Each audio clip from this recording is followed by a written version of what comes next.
Joining us now is Amanda Marcotte. She's a freelance journalist. You can see her writing in many publications. Amanda, how are you? Thanks for joining us. Good. Thanks for having me. So I want to you wrote a piece last week for the American Prospect called "How Pickup Artist Philosophy and Its More Misogynist Backlash Shaped the Mind of Alleged Killer Elliot Rodger." I want to get into the various things you identified here in this article, which I think are obviously really important. I want to give a really brief disclaimer at the outset, which I think you could also maybe also speak to helpfully as well, because I did a commentary on this issues related to the pickup artist community and the shooting last week, and honestly, I had been, I'd heard of books like The Game and stuff, but I was pretty remiss. I really was honestly just not particularly familiar with this kind of subculture until I checked it out more after this horrible incident in Santa Barbara. And I noticed that, there was some pushback from some people who felt almost like any critique of this community was almost like a critique of like the very concept of reading a book about dating or dealing with social anxiety about dating or sex or something. And I just want to, I think it's interesting how all of these threads get conflated. And I just kind of wanted to say, that obviously I don't think that that's what we're critiquing at all. The idea of, getting a handle or working on that aspect of your life is definitely not the issue that's at stake. But I guess, so I'd actually be Absolutely. curious your thoughts on that and give us an introduction to what this pickup artist philosophy is and maybe some of the pseudoscience that it's based on. I couldn't agree more. Like, this is not a critique of dating advice, and if anyone who tries to excuse or make excuses for pickup artists by saying, "Hey, it's just dating advice," like the kind women get, Hmm. I say to them this: if it's just dating advice, then why does it need a separate name? Right. You know, Yes. uh, Yeah. like you would just call it dating advice if it was just dating advice. So pickup artistry is based around this, like, there's many kinds of schools of it. To be fair, to be clear, there's many different schools, but like the sort of general pickup artist world is based on this notion that men and women are just fundamentally very different creatures. They're not motivated the same. They don't have the same desires. It's often based in this like bizarre evolutionary psychology that believes that women use sex in order to gain status and attention, and that men use women for sex, and therefore it's all basically, a game, as opposed to, a dating advice sort of mentality where everyone's just trying to like find love and companionship and sex because they want those things. So a lot of pickup artists will basically like teach men to exploit what they consider women's fundamental brokenness, like this notion that women evolved to be broken human beings who are incapable of just being dealt with honestly, who need to be sort of tricked into bed by exploiting what they see as women's endless status seeking and gold digging, would So, be the way I put that. okay. And so, yeah, so basically, like, the big difference I think there is that the reason that pickup artistry sells so well to the public, or to a lot of men, is I think it makes excuses for them that they want to hear. Mm. That their dating failures have nothing to do with them. They're nice guys who just mean well. The problem is that they're not predatory enough, and that women are the ones who are broken here. That if women were better people, then they would respond to nice, quote unquote, nice guys. But since women are fundamentally broken, is the sort of pitch of the pickup artist, you have to change your strategies and become a predator. You have to be a trickster. You have to sort of exploit and use women because that's the only way the only language they understand.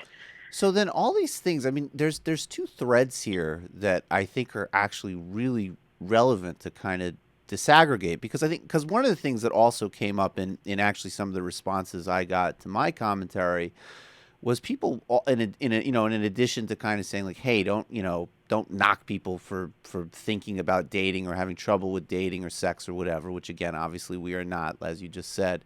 And then the other thing is, I think people, obviously both men and women, but in this case, if we're focusing on this community, it's about, men, they're dealing with serious, maybe in some cases, some tremendously significant like social anxieties, and really, intense issues which maybe need to be addressed possibly in a more like professionalized way.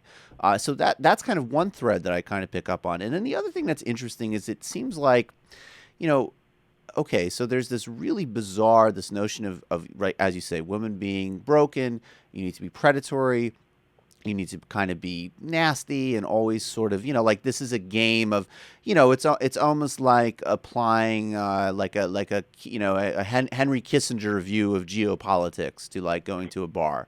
And then on the other hand, though, but it just seems like you could easily reduce these things to kind of like generic truisms that don't like, yes, is confidence attractive?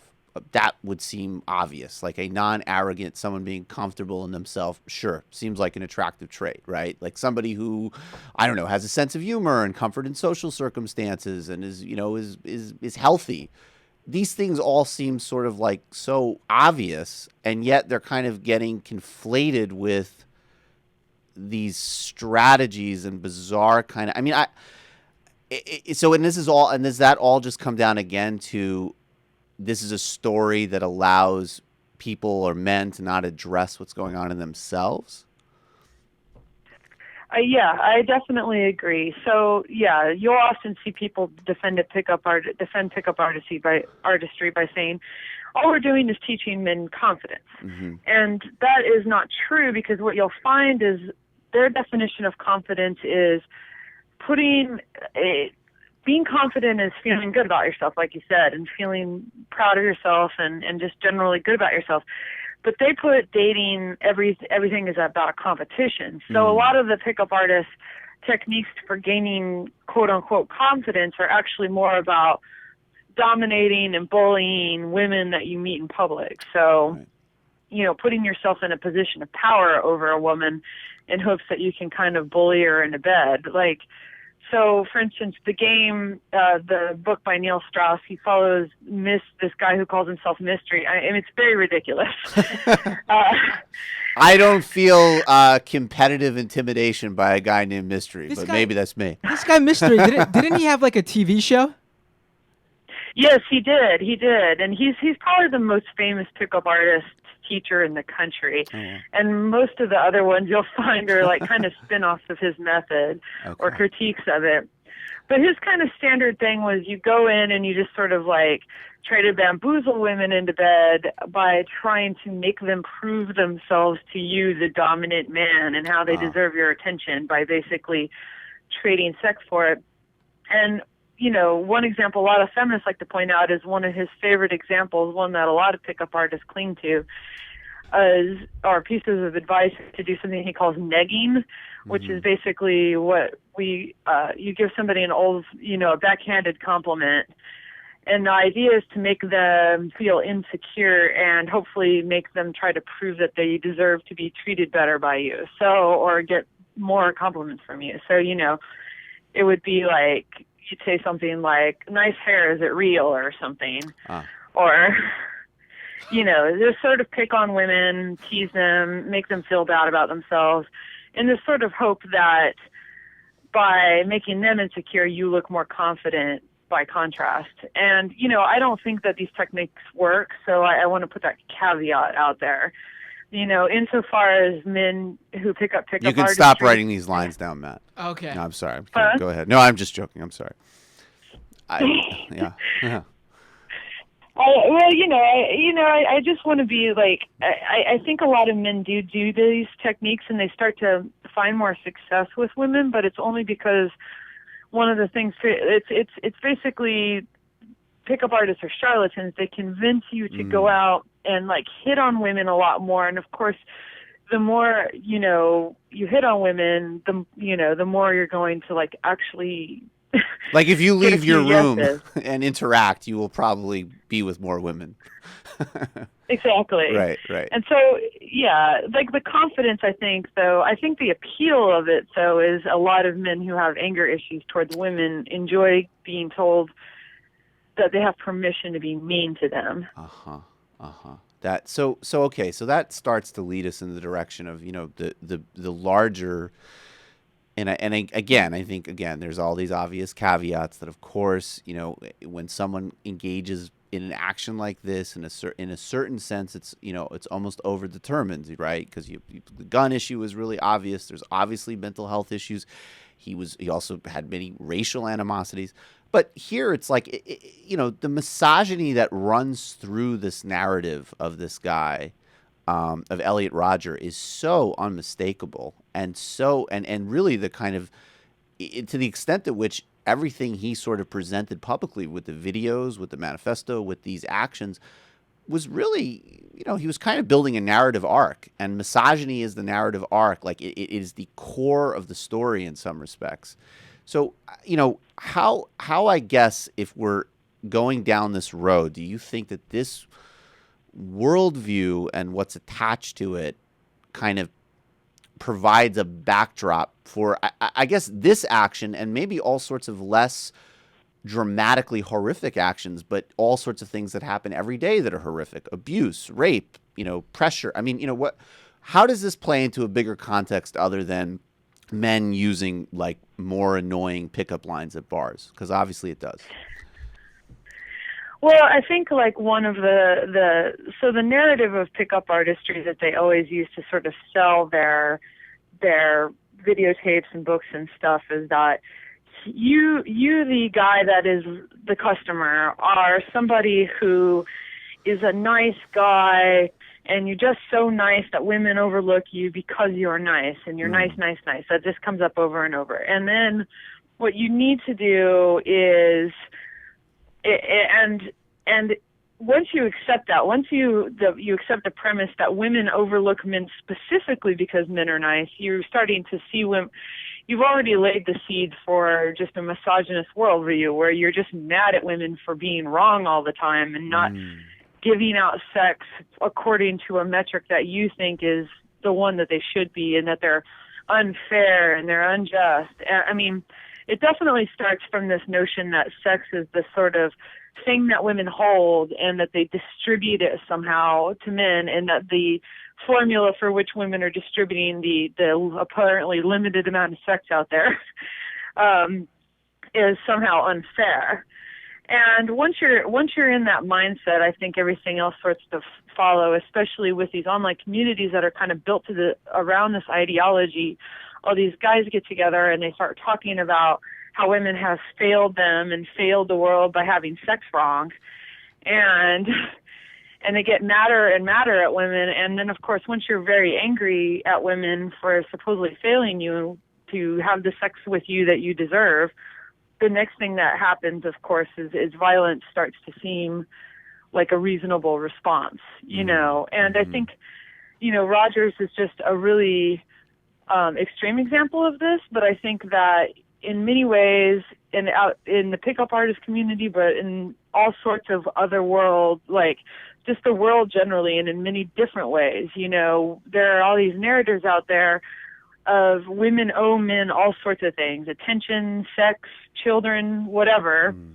And if they don't give it, they should be forced, often with violence. And I think that, it's not just a pickup artist. I think it's a message you see over and over and over again in many different ways, that women are not good enough or smart enough to make the final decisions about our bodies. And so that belongs to somebody else. And if we refuse to give that power to them, then violence starts to creep in. So the most obvious example in the day-to-day tat of our culture is like the debate over, abortion rights and whether or not women have earned somehow the right to decide for ourselves what to do with our bodies, or if we're not smart or good enough to make that decision, and therefore somebody else should be making it for us. And the fact that that's considered a legitimate point of discourse in our culture, I think, shows how these kind of more gruesomely misogynist, and more obviously misogynist kind of cultures spring up, where you have men just sitting around grousing about how women aren't doing sex right. Right.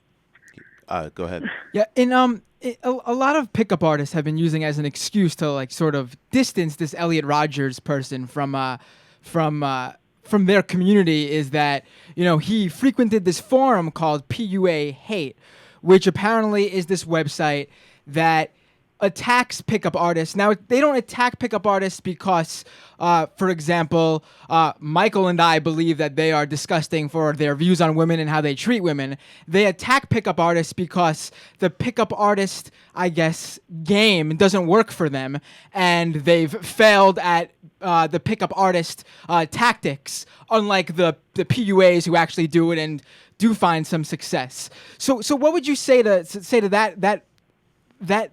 I guess, what would you say to people who use that as a defense as to why, pickup artistry isn't to blame in this aspect? I've been insulting so many girls' shoes across the city, and it has not yielded me sex. That's and I'm basically enraged. Yeah.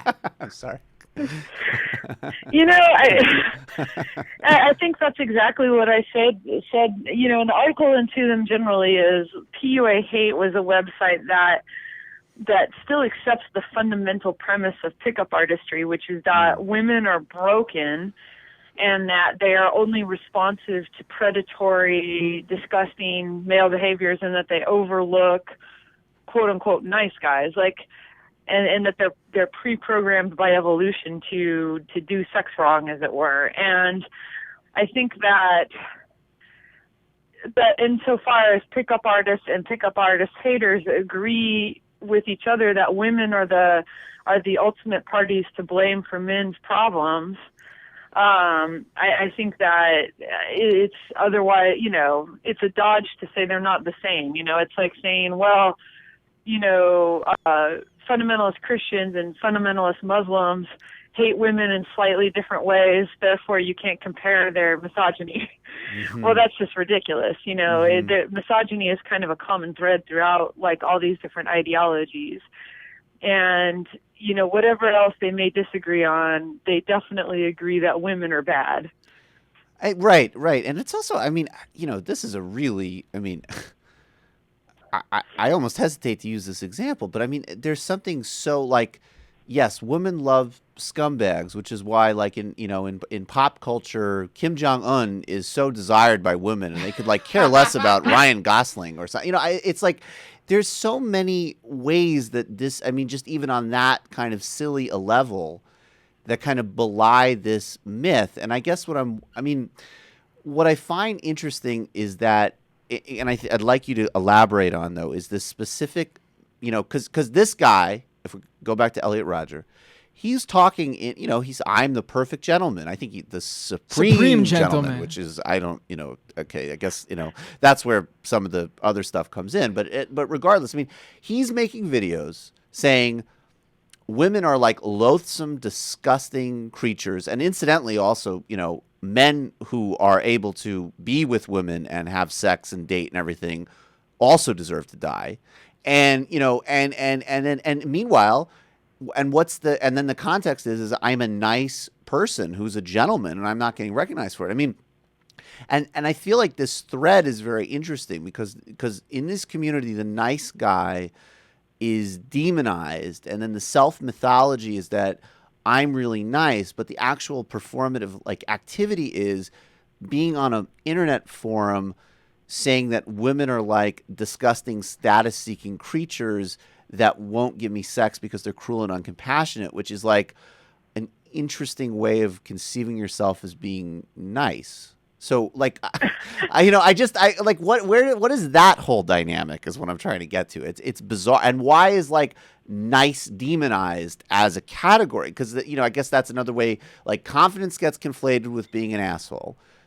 Nice gets conflated with being respectful or an empathetic, engaged human being. What is that dynamic there, and how does that fit into the the other threads you're drawing about bigger cultural stories of misogyny? I mean, I think it's so very confusing to us because if we're looking for any kind of intellectual consistency here, there's none, right? Yes. I mean, Yes. the only consistent thing here is that the pickup artists and the pickup artist haters and all these different guys touting the nice guy like line are just being super self-serving. They have no evidence either that women, that their sexual rivals that they see as more successful are actually, like Roger said, brutes. My friend Lindsay made a really apt point on Facebook where she said Elliot Rodger should be like the ultimate test of pickup artist theories. He was mean to women, belligerent, good-looking, wealthy, and obviously violent. Right. And by their own theories, like, women should be throwing themselves at him. And in fact, women found him creepy and avoided him. There's a strong sense that he couldn't get into the sorority house that he wanted to shoot up, probably because they sensed that he was creepy and wouldn't open the door to him. Right. So really, it's just a very self-serving narrative that is basically I think it feeds a little bit off of there are cultural messages that suggest that, there's all these like romantic comedy movies and stuff that show like the meek, receding, sweet guy as being overlooked for the jerky jock, right? Mm-hmm. But like, that's just, and they cling to that to justify their worldview, but in reality, it's just not that simple. Like, some women maybe have crappy boyfriends. Most women prefer to be treated well. Women are a diverse group of people, so the second you start to make grandiose claims about what women want or what women supposedly, quote unquote, reward with sex, you've already lost the plot, because women are not a coherent group of people that act as one, Yeah. I mean, it's what's disturbing about this in some respects is that this conversation is so important and it's so vital right now. And then a lot of the things, like, I mean, they can't help but be remedial, right? Like, you're saying things that should be obvious, but they're not. Yeah, exactly. I mean, and I think, I focus on evolutionary psychology in my article because I can't help but point out how much of it is to blame for this kind of thing, because it creates the pseudoscientific justification for treating men as a category and women as a category that act as one, each group, and are in opposition to each other, when there's zero real-world evidence that men behave one way and women behave another way, and that it's consistent and in opposition. There's just no evidence for that. Yeah, so that's the underlying base here, is this story of evolutionary psychology. And and that field is obviously, there's a lot more dynamism and debate in that, obviously, than this kind of simplistic. And it actually reminds me of one of the articles that I looked up in kind of prepping for this, and I forget where it was there's some pickup artist who apparently he goes from country to country and kind of writes review books. Roosh. Okay, do you know about this guy? Yes. So he went to Scandinavian country and basically wrote, like, there's a big social... He literally goes to every country and then writes a book about how to, have sex with the women of this country, because every country's women have different things that they want to be told or done to them or whatever to get them into bed. And he did poorly in this Scandinavian country. I think it was Denmark, and he actually said they have a big social safety net here.